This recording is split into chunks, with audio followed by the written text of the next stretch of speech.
እንግዲህ ዛሬ ብዙዎቻችሁ ተጨንቃችኋል ብዙዎቻችሁ ደግሞ የተለያየ መልእክቶችን በማየት ተረብሻችኋል አንዳንዶቻችሁ ቀድማችሁ መልእክቱ ስለደረሳችሁ ደግሞ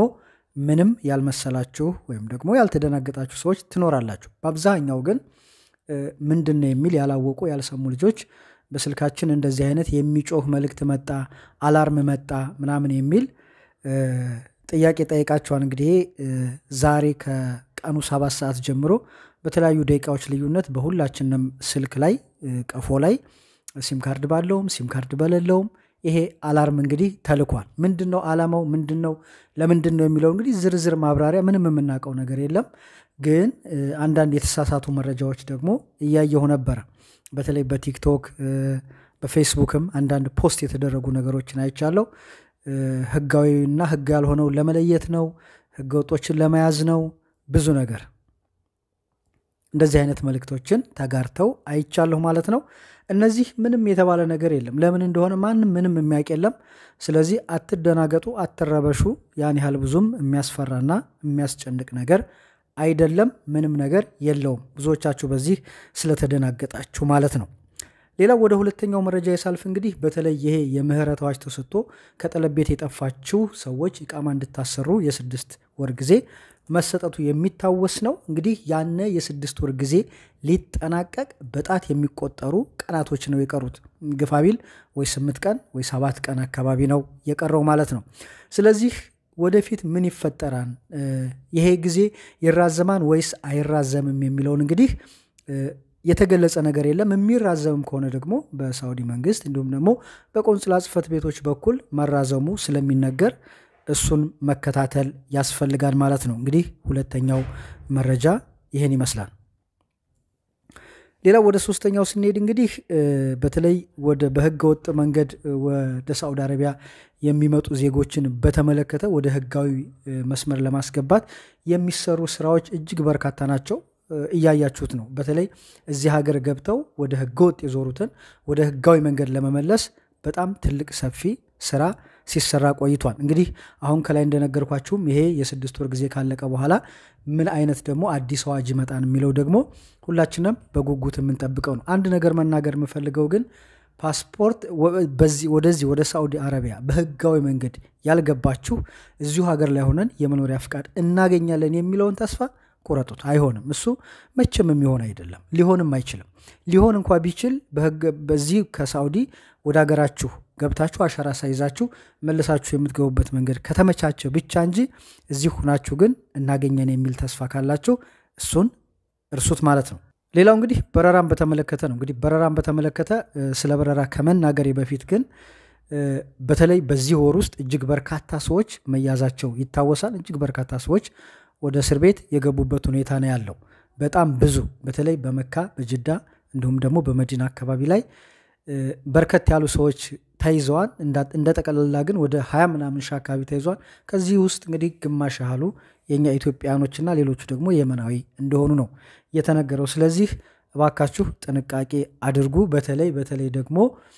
ገጠር አካባቢ ላይ የሚሰሩ ልጆች እጅግ በጣም ከባድ ነው እጅግ በጣም ተፍቲሽ አለ እውነት ለመናገር በጣም ኃይለኛ ተፍቲሽ ነው ያለውና ራሳችሁን ጠብቁ ለማለት ወዳለሁ ስትንቀሳቀሱ ቢያንስ ሰዓትና ጊዜ ያያችሁ ቢሆን ይመረጣል በረራን በተመለከተ እንግዲህ በረራ እስካሁን ድረስ አልተቋረጠም ያው ትንሽም ቢሆን በተያዘው ጊዜና ሰዓት ገደብ መሰረት በረራው እየተከናወነ ነው ያለው እንግዲህ በረራ አለ ማለት ግን ሙሉ በሙሉ እስረኛ ሄዶ ያልቃል ማለት አይደለም በነገራችን ላይ ድንበር ላይ ወደዚህ ሀገር ለመግባት እንኳን ራሱ ያለው የህዝብ ቁጥር ብታው ትደነግጣላችሁ ነው ኢትዮጵያ ሰው አለ እንዴ ነው የምትሉት ስለዚህ ይሄ በረራ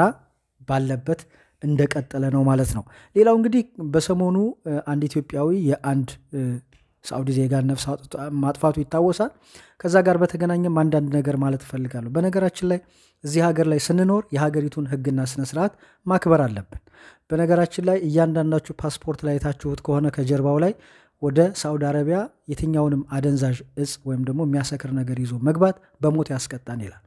በተለይ በእንደዚህ አይነት ስራ የተሰማራችሁ ሰዎች ራሳችሁን መጠበቅ ይኖርባችኋል ሌላው ግልፍተኛ ለመሆን ነው እንግዲህ የሰው ልጅ ስደት ሲወጣ ብዙ መከራያን ብዙ ችግርያን በስደት ላይ ሆኖ ብዙ ነገሮች ሊያጋጥሙት ይችላሉ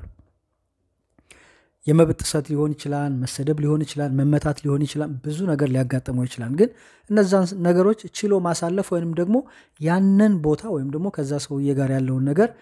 የሚላቀቅበትን ጠፍቶም ይሁን ምን ብሎም ይሁን ርቆ መሄድ ነው እንጂ የሚያዋጣው እርምጃ መውሰድ ዋጋ ያስከፍላል። እውነት ለመናገር እዚህ ሀገር ላይ እርምጃ መውሰድ በሰው ላይ ወይም ደግሞ የሰው ህይወትን ማጥፋት ብትያዙም የእናንተም ህይወት ከመጥፋት ወደኋላ አይልምና ትንሽ ጥንቃቄ ልታደርጉ ይገባል። አንድ ትምህርት የሚሆን ቪዲዮ ነበር። ታስታውሱ ከሆነ ካሁን በፊት አሰሪው ሲደበድበው የሚያሳይ አንድ ሀበሻ ቪዲዮ ደብቆ ቀርጾ ማለት ሰውየው ሲመጣ እንደሚመታው ስለሚያውቅ ቪዲዮውን የሆነ ቦታ ላይ አስቀምጦ ስልኩን እንዲቀረጽ አድርጎ ሲመታው ቀርጾ ያንን በሶሻል ሚዲያ ለቆ ልጁ ሰውየው ካለበት ተይዞ ልጁም ደግሞ ካሳ እንዲከፈለው ተደርጎ ብዙ ነገሮች ሆነዋል። ስለዚህ ያ ትምህርት ነው። ያ ልጅ አሁን በዛን ሰዓት ሲመታው መምታት አቅቶት አይደለም፣ ግን በህግ መጠቀም ስለነበረበት በህግ ተጠቅሟል። ስለዚህ በእንደዚህ አይነት ሁኔታ ያላችሁ ሴቶችም ልትሆኑ ትችላላችሁ፣ ወንዶችም ልትሆኑ ትችላላችሁ። ጥንቃቄ ማድረግ ያስፈልጋል። እውነት ለመናገር መጠንቀቅ ያስፈልጋል። እርምጃ መውሰድ ብዙ ዋጋ ሊያስከፍል ስለሚችል እዚህ ሀገር የገደለ ይገደል ነው፣ ምንም ጥያቄ የለውም። ስለዚህ